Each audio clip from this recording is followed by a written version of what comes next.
January 8, 1989, a brand new Boeing 737-400, British Midland Airways Flight 92, takes off from London Heathrow, heading for Belfast.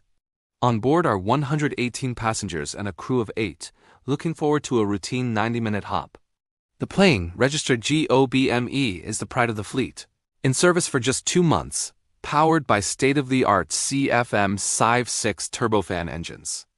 At the controls are Captain Kevin Hunt, a seasoned pilot with over 9,000 flight hours, and First Officer David McClelland, also experienced with 3,000 hours. The night is cold and clear as the jet climbs into the winter sky. Everything is perfectly normal. Then, just 13 minutes into the flight, disaster strikes.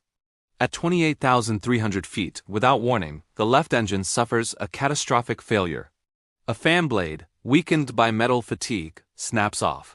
The resulting imbalance sends a violent shudder through the entire aircraft.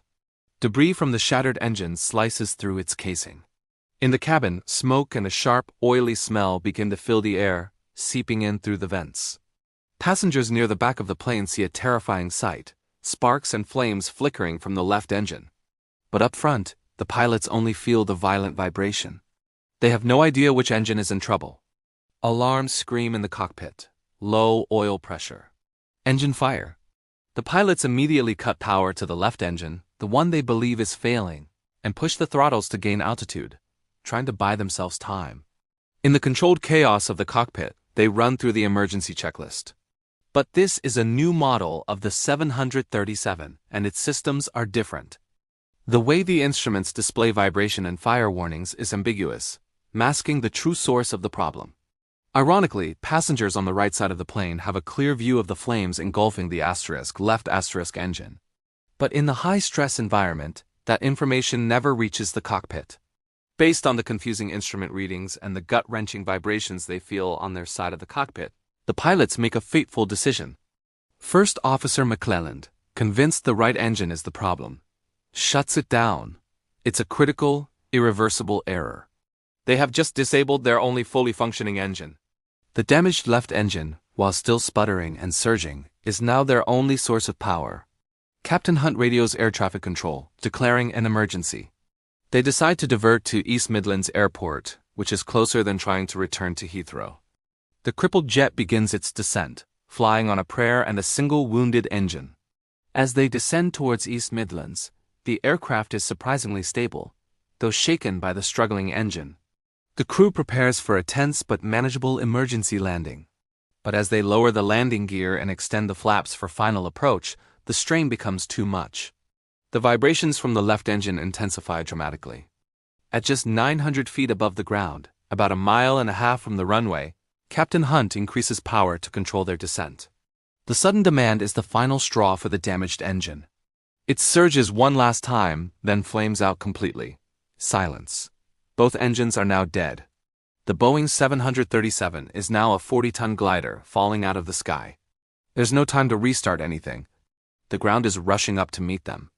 Over the intercom, Captain Hunt's voice is calm but urgent. Prepare for crash landing. 10 seconds later, the aircraft hits the ground. It doesn't make the runway. The jet smashes into an earthen field on the eastern side of the busy M1 motorway, cartwheels across the highway in a terrifying shower of sparks, and slams into the western embankment. In an incredible stroke of luck, it misses every single car on the motorway during evening rush hour. The fuselage breaks apart, but the plane comes to rest upright, a mangled wreck of twisted metal. Emergency services, alerted moments before the impact, rush to the scene near the village of Kegworth. Firefighters battle intense blazes as fuel leaks from the ruptured wings. Rescuers work frantically, prying open the broken fuselage to pull survivors from the wreckage amidst the chaos. Of the 126 people on board, 47 tragically lost their lives. 79 survived, but many suffered severe, life-altering injuries.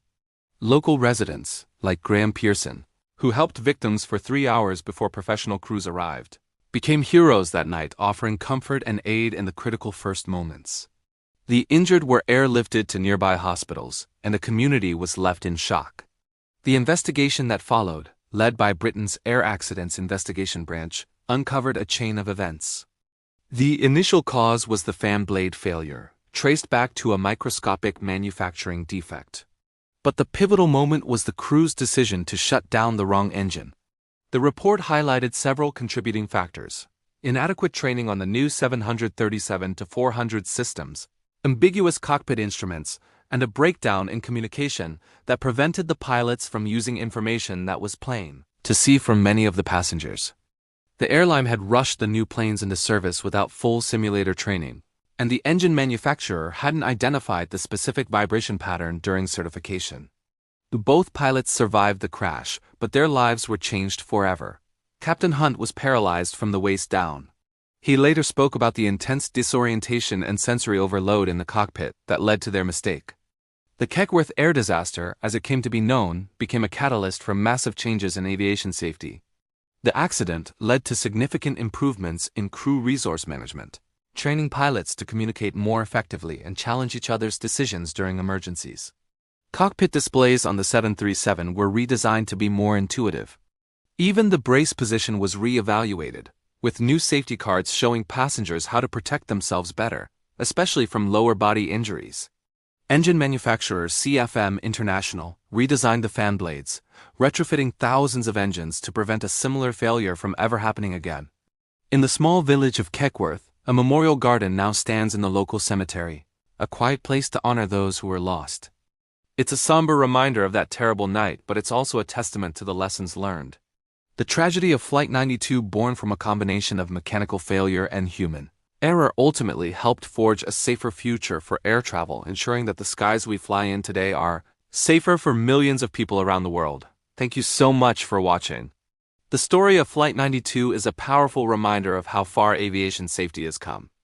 If you found this video informative, please give it a thumbs up and consider subscribing for more stories like this one. We'll see you in the next video.